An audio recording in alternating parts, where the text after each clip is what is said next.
Bombo Business News.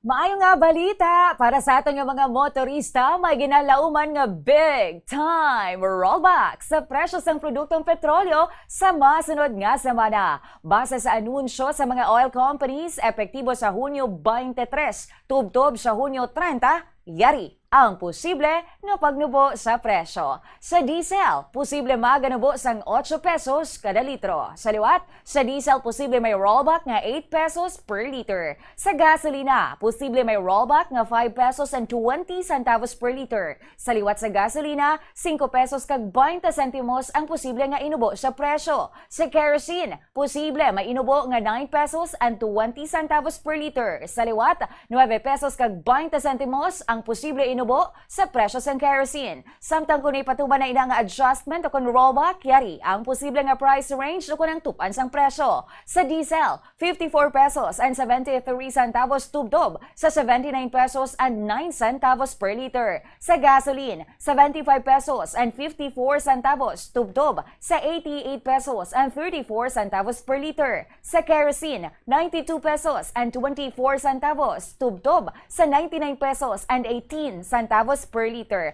Kabombo ina nga development sa presyo sang produktong petrolyo ang kasunod man sa maayong kasugtanan sa tunga sang Estados Unidos sang Amerika kag sang Iran, natapuso na ang giyera dito sa Middle East. Hindi pa ina final nga price adjustment iga-anunsyo sang Department of Energy kag sang oil companies ang final nga movement sa Lunes nga adlaw. Sa liwat, Lunes ang final nga announcement kag ipatuman ina sa Martes sang aga.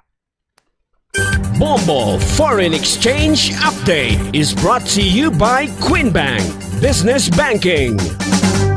Ini nga exchange rate, yan basa natin sa closing transactions sang Bankers Association of the Philippines sa BAP kag sa Bangko Sentral na Pilipinas sa BSP. Kahapon sang hapon, magabalik liwat ang transaksyon, umpisa alas 9 subong nga aga. Sa atong reference rate, 60 pesos and 57 centavos ang baylo sang isa ka US dollar. 7 pesos and 70 centavos ang baylo sang isa ka Hong Kong dollar. 46 pesos and 86 centavos ang Singapore dollar. 16 pesos and 8 centavos ang baylo sang isa ka Saudi Real, kag 69 pesos and 41 centavos baylo sang euro.